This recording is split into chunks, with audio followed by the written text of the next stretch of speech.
Hey guys, welcome to episode 2 of Design Duels. My guest this episode is an art director at LFB Studios working on a game called Rising SPIRE. Please check it out. He is a fellow member of the Concept Art Association, which I can also highly recommend to check out.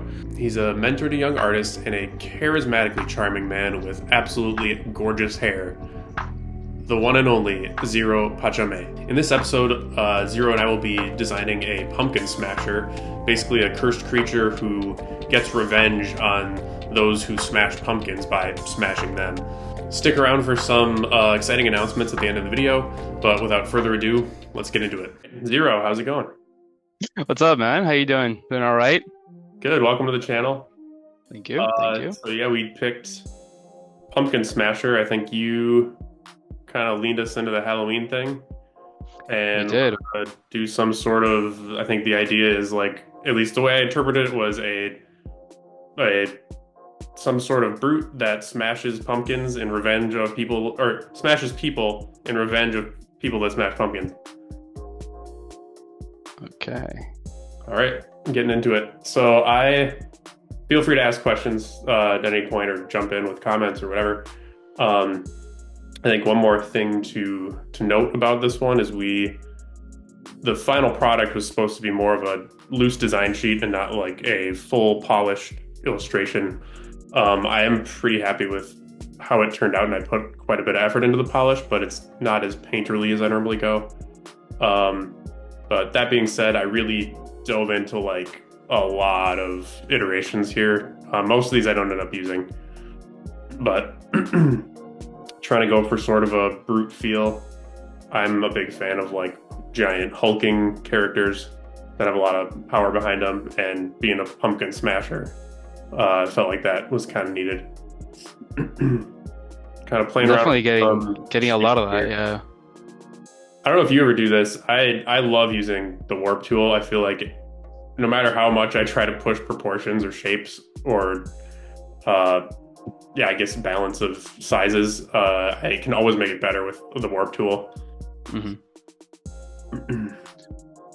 Yeah, I mean, definitely when it comes to being able to like push and pull shapes for design, it's really nice because like it allows you to do something so quickly and change even like relations of shapes in a way that's very natural and organic. So like I like that. I even do sometimes I if I want to go a little bit more particular with it, I do like the puppet warp, I set where I don't use that the much. Joints are.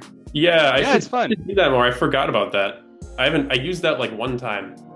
That's a really good point. I'm gonna remember that for sure.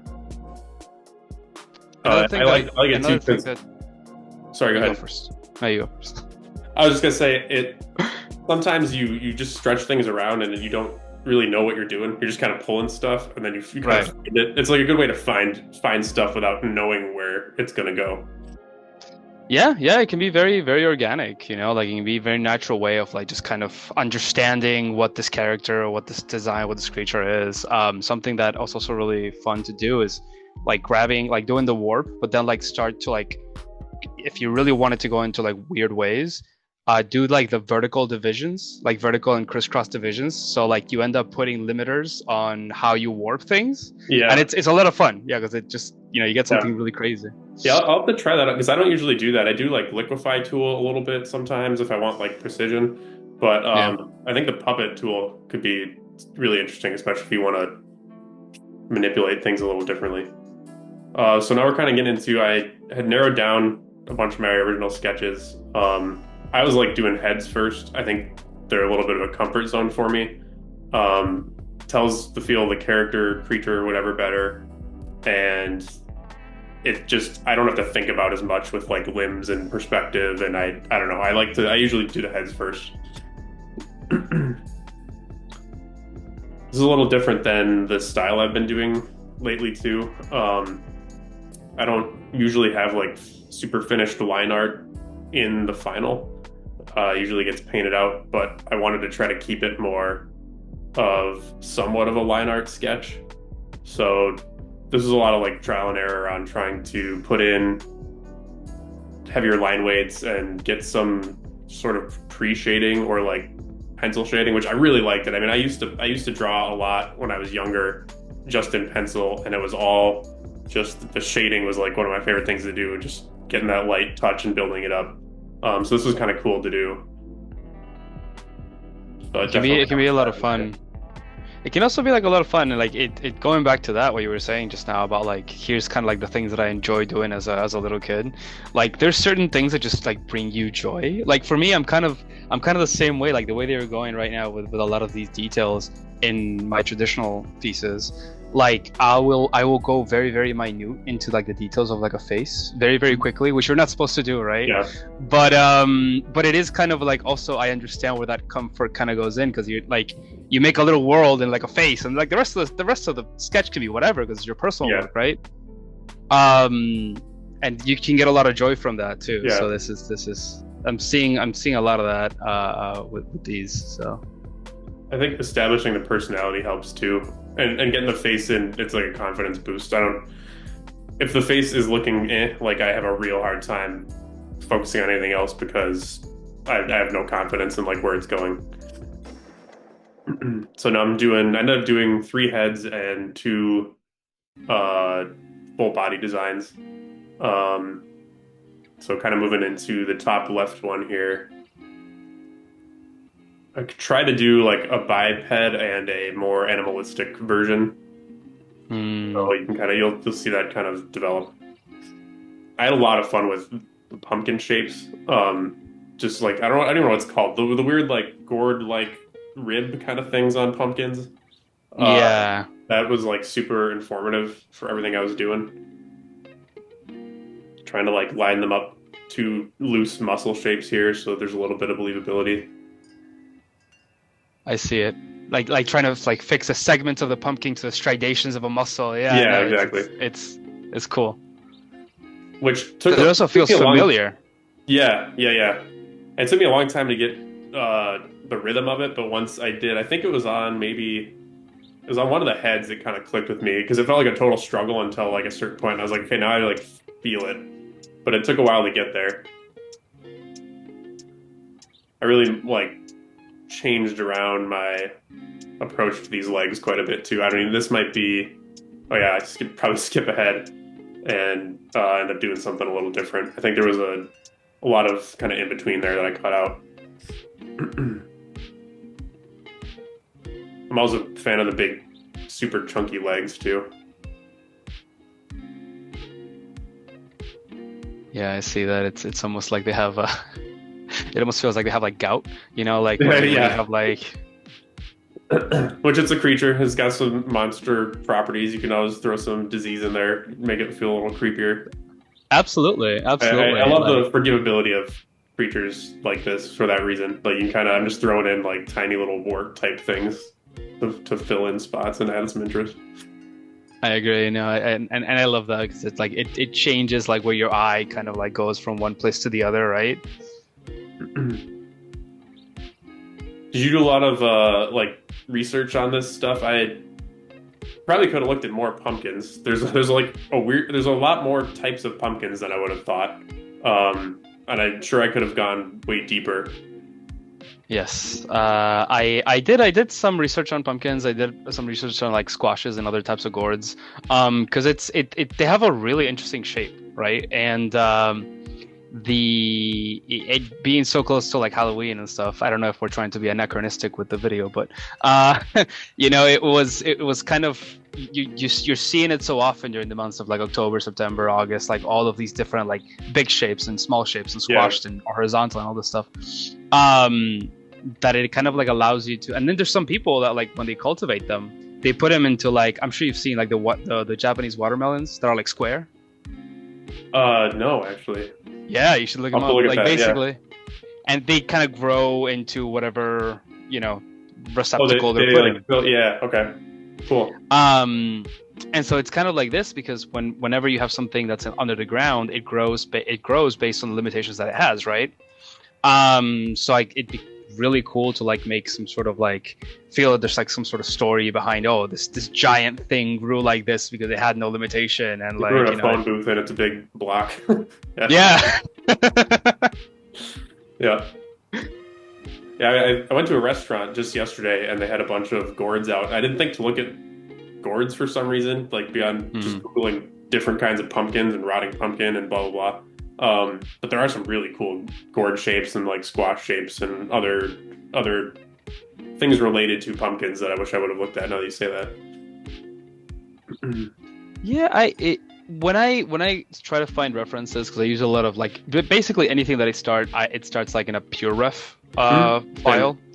So like what I do is I when on Google, and sometimes, and this is actually something that Stephen Oakley wants, like maybe try to like be more precise with your references, but it's fun for me to like, especially for personal work, to just grab as many references as I can and kind of like pick a couple of them, right? Yeah.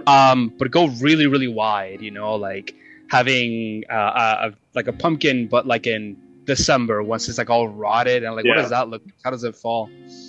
Um, oh, dude, I love the what I just did, like like because you're obviously turning layers on and off, but that Yeah, that I'll throw shape it was back in. insane. Yeah. I have a problem with referencing Venom a lot for like stuff like this. So I'm not gonna lie and say this isn't sort of some sort of Venom homage, but I think it turns out to be its own thing enough that it's not just like a pumpkin Venom. But maybe people disagree with that. I don't know. Yeah, I just getting back to the reference thing too. Somebody told me they like to. I'm trying to remember who this was, but they do a huge word cloud too, where they just like they write the idea and they just start branching off words that are related to it. But you kind of get really wide on stuff that's like, is this related anymore? Like you can always fit it in. But I think that's beneficial to a point for sure, and maybe that'd be a good exercise just to get some interesting variations in there and just do things that are different and not seen before. Something that I stole from it's okay, we're cool, from Evan Mel Amundsen, is that Yeah. he whenever he makes any characters, right, like he makes all of these, like they have a story. It's kind of like very Tolkien-esque, like they have a narrative and they have like things that come with them. So almost always he'll have like words associated with each and every single one of the characters and have like full on stories. Yeah. And it informs, while he's drawing, while he's painting, everything that they are. So yeah, and sometimes, like you were saying, like it just branches off to like, from, oh, he likes swords, to he fought in the war of 1612 Yeah. against the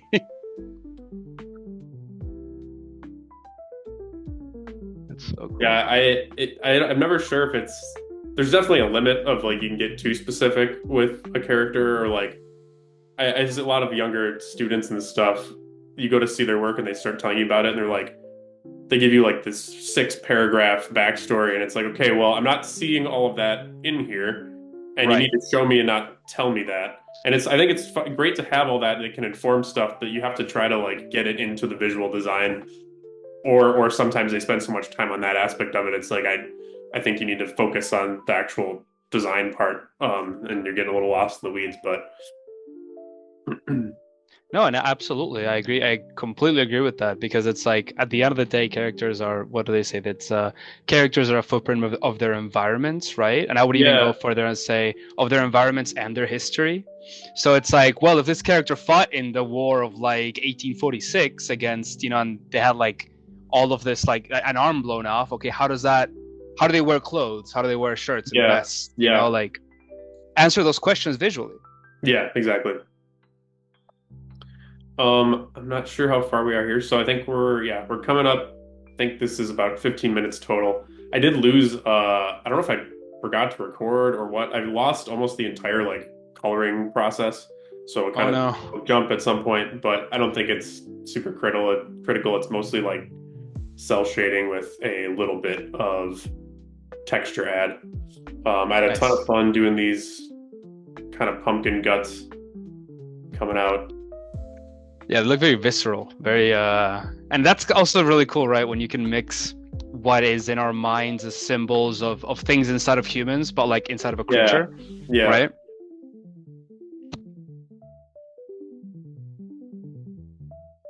I struggled quite a bit trying to get like the smashed pumpkin texture in there. Even one of the heads originally was going to be more of a like the top of earlier in the video has kind of these like spiky things that was supposed to be like chunks. Yeah, you can still see it here, like chunks of pumpkin. But I think I go back and change that.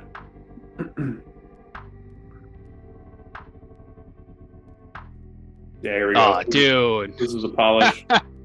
Wow. There was quite a bit of work after this part, but nothing too crazy. Just a lot of kind of cell shading stuff and some loose lighting.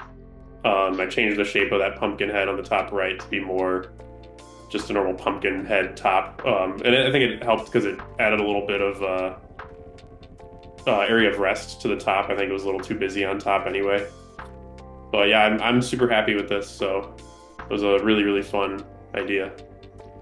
Yeah, I know, dude. I love it. This is like it shows all the like I can see where your thought process was, what you were thinking. And I mean, obviously I saw the process, right? But still, like even if you were to just show me this, I could see where your mind was at and where you're trying to get at with the concept. So awesome. No, fantastic. I do really like the head on the bottom right. I think the video is done now, but I had a lot of fun with just that. All right, well that's mine. Let's Dude, that's awesome. That's incredible. Okay. Ooh, spin. All right. So, funnily enough, talking about writing things and doing stuff, I like to, when I first start my thought process, like imagine my other monitor, I have all of these references and stuff of, what I tend to do is I try to like look for references of, see like I'm already like starting like some sort of like story in my head. It's just like quick studies of what like rotted pumpkins and where like the rotted and unrotted parts are. And what I try to do whenever I start any concept is just kind of like get something quickly down, like to the point that like some of these make absolutely no sense to like the naked eye. Like these are literally visual chicken scratch. But what I'm trying to go for is thank you. And what I'm trying to go for is just like, and we can't not have an anthropological one, like an anthropomorphic one. And I was actually trying different styles of sketching because I don't know if you know Shape Carver. I forget what his real name is, but like I do that sometimes. I really like the silhouette, just like lasso tool approach can be super helpful sometimes.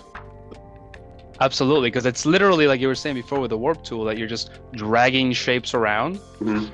It's kind of the same thing, right? And you're gonna see soon that I kind of do that with silhouettes, because that's something that I'm trying to improve a lot of my silhouettes. And that's something that I really liked about this concept, was that I was able to really focus on certain things that I really wanted to work on and just kind of go crazy with it.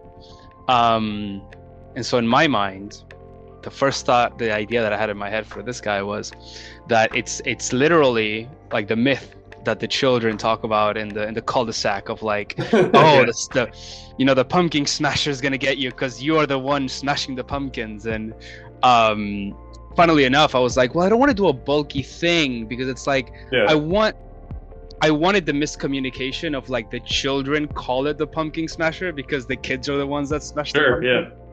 I like that. But in reality, it's like this very, vengeful, rotting, spindly thing. So I like this is going. I really like the scythe too. That's a cool like just nod to autumn type stuff,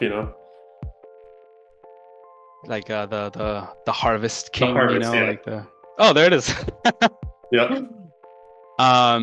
And so this is something it's a cool silhouette. Like you can see it in the line art, but when you just make the silhouette, it's reading well. It's cool.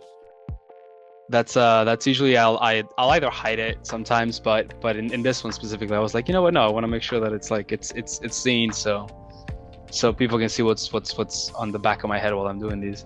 And there was also a big part of the design that I was like, well, I mean, could the giant spirit and then human for size, would it make sense for them to have a scythe or not? And that was that's pumpkin spirit. I like the scale though.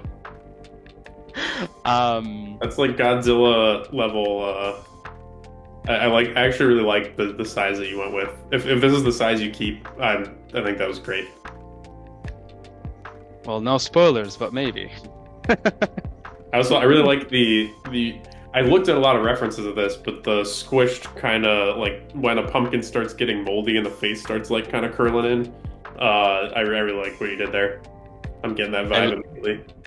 I literally had like 4 or 5 of those on my reference board of just like different ways that, because I mean, if you put them like on a stairs and like the stairs are like the steps are too small, for example, like gravity, if the pumpkin is too big, it'll make it do like this really weird shape that starts to look more like a mouth. It's all of these weird things, and I was like, well, you know, it's a monster, Halloween, let's make it eldritch, you know, and it's this is terrifying in the best way. Good. I did my job correctly. I also get like a lot of satisfaction myself from like checking, which is funny because I don't do it too often here, like utilizing like guides and putting, even though it's a monster, right, like doing the anatomy underneath it of like, okay, here's how a muscle would work, or here's how a bone would work. Because even though it could be explained with like magic, if you actually make it so that a scapula would make the arm move like that, it adds so much believability to it. Yeah, it adds weight, and like it looks. I think it adds the believability itself. Even adds like a physical weight to it, and then it feels like I'm not gonna be afraid of something if it's too abstract. But I can see these. I can imagine these limbs moving, and it is creepy as hell. So like. I think that's essential to creature design for sure. I agree. Like, what is the feel that you're trying to portray? And it also kind of goes hand in hand with like, visual language, because in visual language we talk about like, what is this feel of this triangle here, of this like negative space of, and so it kind of goes hand in hand with that. And I think that also, like, going back to having a story, or at least a reasoning or a meaning behind the concept first, even if it's personal work, right? Yeah. It helps to add that gravitas, right? Like adding that weight. This is looking really cool. I love the flow you have, all the lines pointing up to the head. I really like how you arranged the limbs.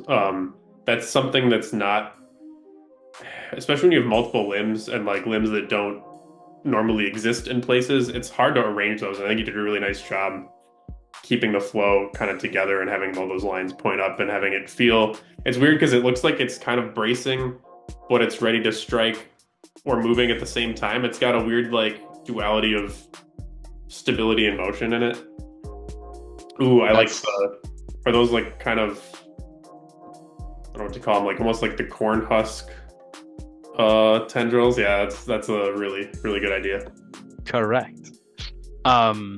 And then here I got like just a very inkling of like a whatchamacallit, like a whisper of like its inner things, and I was like, well, it'd be kind of cool if you could kill it, right? Oh yeah. So in the back of my mind, I was like, I'm gonna put this one little purple like circle square thing. What if it's like that's like its heart filled with goop, and in order to like kill it, you have to like shove a spear in that or something, or that would have been a fun. I think I had an idea like that for a second and then got distracted and totally forgot about it, but I thought about putting some sort of like, what is like a magical item in it that's making the thing alive, and it would have been kind of funny to just make it like a Snickers bar or something stupid from Halloween. but yeah, I like that idea for sure.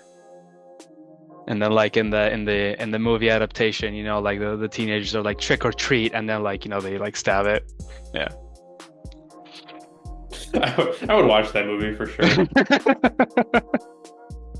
And then here, like the little I was trying to do like slight whatchamacallit, not evidences, I can't think of the word, but like just brushstrokes of like, okay, this is this, and like if you look at it from this perspective, so like the little yellow marks on the very human rib cage, I wanted it to to be read as like the pumpkin seeds, just kind of like holding on a little bit. And there's the goop, and just some very basic shadowing and stuff, which is funny because at this point I was trying to think there's three elements that I wanted to bring onto this concept specifically, which was like obviously the pumpkin itself, right? Like the gourd aspect of it. But in my head, I was like, well, it'd be really cool if you had like two more things that they could like play off of each other. So one of them was the kind of like the goop seeping from the heart, or like seeping from the mouth, like the rot aspect of it. And then the other one, I was like, well, you know, jack-o'-lanterns are glowing from the inside because they have candles. And I was really, during this time, I was like, well, maybe like the glow can come from the heart, or maybe it can come from and I was struggling with that, and you're gonna see it in a minute, kind of like how I end up resolving that. I struggle with that too. The kind of troll version one that I did, I ended up doing kind of like cut out eyes and stuff, and I was gonna do like light emitting kind of a thing there, but it just didn't fit right with like the contrast I had set up. I getcha. But yeah, I wanted to do that too, and if I did this again, I think I would try to fit that in somehow, or think about that a little more. And that's the great thing about you know, draft 1 and then draft 2, right? Yeah. Like, so and here's kind of like where I take that idea and I kind of move it onto like, you know, concept within the concept, right? And so here's me kind of like doing like a quick draft of like what the head currently looks like, and I was like, what if the glow is like what if it's on fire? I like that inside of the head. Yeah, for sure. I love any like fire or smoke effects that they give so much motion and like life to it too. It's hard to not put that on everything. But no, I agree because it's like, but then everything's at level 11, right? Yep. This is really cool too. This is giving a much different vibe all of a sudden. I'm getting like much more king, like royal aspect with like the kind of crown, which is a cool idea too. Ooh, damn, these are some really cool and different designs. Especially because you didn't even really like change the head shape. The proportions and everything are all kind of the same, but you like got a lot of variation within that same shape. Thank you. And sometimes it's just literally like grabbing a part of the thing you already have and then duplicating it somewhere else. And you see me doing that with this. Like in the one above, my thought process was like, okay, what if it's like blown up, but like on the inside and it still retain its form? And then like the one at the bottom, it's like, well, if it blew up, but it didn't retain its form. Oh yeah, I like this a lot. This is giving me Headless Horseman vibes a little bit too. Like these could all work really dope Headless Horseman. Yep. Yes, that's exactly what I was going for. With I love the eyes and the fire too. That's cool. Which one? I don't know how many more you do, but which one is your favorite out of these? It's funny because I think that like I ended up actually, I think that the one that I ended up liking was the one that I ended up going with first, which is the one that it currently has. But the other explorations are really cool because it gets you to think about things that you weren't really thinking about. Yeah. You know? And if you did another iteration, like a full new body iteration or something, you have a lot of good options here that give a different feel. You know what I mean? Like it's still very much in the same vein, but you have good options that are, I mean, you're an art director, you get it. But and I think that here's where it comes in, like pumpkin, flame, and then like goo. But yeah, no, I do appreciate that, but like absolutely, I think that honestly, all these three could be completely different designs, right? Of like the exact same concept. And they definitely feel like they exist in the same world still. Like you could almost have multiple different monsters or something that are all under the same name or whatever. Right.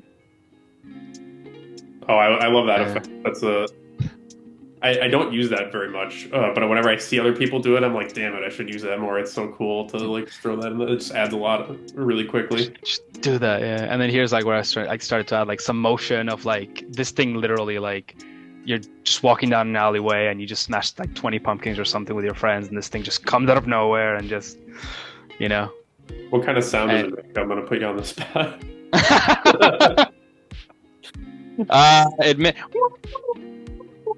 Something like that. I don't know, like something absolutely ridiculous. Yeah.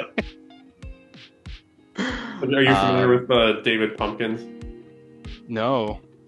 Any questions? Okay, no, you gotta You check gotta that watch out it, at guy. some point. You gotta be there. You have to be there for it. Yeah, You got it. it's an SNL skit. Okay. Yeah. See, to the point. Here's how pretentious I get. I even like did like a little story about it. It's like here's what the kids say. Like, and then obviously like the good old like color correction at the end, like trying to figure things out, making sure like during like most of the video like that leg was in front of one of the hands, and I was like, oh yeah, that's not correct. But adding the gradient too of like orange to like light blue kind of makes it seem to me as if it's like it came out of nowhere, right? Like is it like a ghostly apparition? Like I'm sure you've seen in like video games that it's like a ghost or a phantom, and then boom, solidifies itself, right? You got a lot of really cool like speed. Like it feels like a fast monster. Yeah. In my head, it should be like right because it's like then the kids, like if something happens to one of the kids, like like the adults never believe them, right? Yeah. But that was that, and oh man, that was worth the wait, man. That was fantastic. I love it, and I love how different they are. That's kind of a theme I think that's going to be throughout these videos. Is like if you aren't super specific, and even if you are about the prompt, you're going to end up with some really different ideas. But that's kind of the point. That I really love what you did there. Yeah, no, and I think that's also the point. Like that's definitely the point, right? That it's just like you have all of these different ways of imagining these concepts, and that's what makes it so cool, right? Because all of our individual heads make it be something completely different, So just kind of a final recap. I think what I learned from watching your process. I really like that you did some different types of exploration. It wasn't just all line art. You did some silhouette stuff. You did some like almost an in-between where you just take a really chunky brush and like kind of doing line art, but it's in a chunkier way. I think that's something I'm gonna want to move forward with. We talked about the warp tool, puppet tool and stuff. But I think the big thing is I got stuck in like this brute kind of idea, and that's fine sometimes in a real world project. An art director is like, no, it needs to be a brute. But I wish I would have, like, looking back, you had a nice triangle shaped here. I wish I would have kind of explored more. I kind of went with boxy or like kind of curved boxy, but I wish I would have went more into like try a triangle shape, try this shape, explored more shapes on like the macro scale, I guess. Yeah, I don't know. Is there anything you wanted to comment on of like things you learned from this or anything like that? Yeah, dude. I mean, like, well, number one, like on my design, I learned so much because like every time you do some new project, right? Like you end up going like, oh, that's really cool. I'm gonna use that forever now. So like on mine, for example, like I usually do like a multiply layer with a very highly saturated color, and then I multiply that layer, and then I lower the opacity, so on and so forth. But for this one, I copied and pasted really quickly, and then like the normal very highly saturated color ended up like sticking exactly where it was supposed to. Like control shift V, and then if you see it like underneath the head, that you can actually see like the purples and stuff. And I usually don't do that. I'm like, oh yeah, but that's like reflected, it's like shadow like lighting. That's fantastic. So that's the one thing that like stood out to me about this, and I was like, I gotta tell Jake, like that's awesome. I can't believe that I just, it's something you're doing the thing, and then you take it forward. But I've stumbled across that, maybe not in the same way, but I've had moments where I fall into my habits of like I'm using an overlay layer, I'm using a lighten layer, whatever, in these certain situations, and I have noticed that if you try to do normal layers as much as possible, or just more than you normally do, it can be beneficial because it teaches you about color theory, because you have to pick the right color. It's not just like figure this math out for me through the program, but also it gives you a little more control. You can be like, I want this exact color to be this shadow. So like I think normal layers are underrated, and I would kind of want to use those more often too, for whether I'm darkening or lighting or whatever. Well, something that I really enjoyed from your process was that, like, when I see your paintings, I really see how good you understand color, and like not only saturation but the values, and like how things together can really look really, really nice, and to really get the job done. What I really liked about this one that you did is I really wish that I would spend more time in that, like the developed polished sketch like you did. Like you had like so many really, really good sketches that I was like, honestly, any of these could be the final design. Yeah, man. I mean, we picked future guest Stephen Oakley as like a benchmark, sort of one of his pieces, and I just kept looking at it as like, oh, I gotta match this. So, Gotta match the sketch. which for him it's probably like a joke in the amount of time that it takes him to burn those out. But yeah. Oh, Oaks. Oh, Oaks. I'm a little disappointed I lost the coloring phase because I can't even remember like how I don't know like how long I messed around with colors. I'm very intuitive with color. Like I have kind of the basics of like complementary colors, etc. Uh, mhm.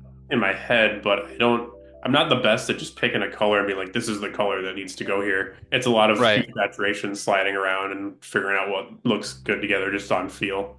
Um, yeah, but that is lost to mystery. So I have to look at To that. the annals of history and the internet and technology somehow. But no, I totally get what you mean too. Like when it comes to color, for example, like anybody can sit down and read and annotate all of James Gurney's A Light and Color, right? Yeah, Color and Light. But then it's like actually great book, by the sitting way. Yeah. down, amazing book. Like come on. But then like sitting down and actually not only trying to replicate those lighting situations, but like sitting down and you know categorizing it, like seeing other artists' artwork and being like, oh, this is that, this is that, and then doing studies of it. Like it's two worlds of difference, right? Yeah. Like an entire world of difference. So, Yeah. And then totally I get what you mean. thought Cynics has a really good video on post-realism too, and how Yeah. have you seen that? Yeah, it kind of Yeah, starting. It's not just making things look realistic. You take the things that work that make things look realistic, and you push them past that to really make it look good. And yes. that's kind of where I think the normal layer stuff comes in because you could think about it like, well, this is how shadows work exactly. So this shadow is going to be a darker, like depending on the lighting, more or less saturated version of the actual tone. Or I want to add some like purple reflected light in there that might not even make sense exactly to the lighting scenario, but it adds a lot of like vibrancy. So it's always it's art. It's not always. Yeah.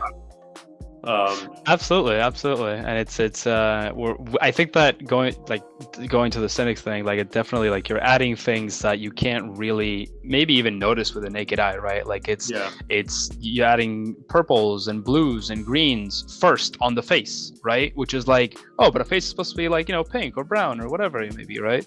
Yeah. And it's like, no, but it has all of these underlying things.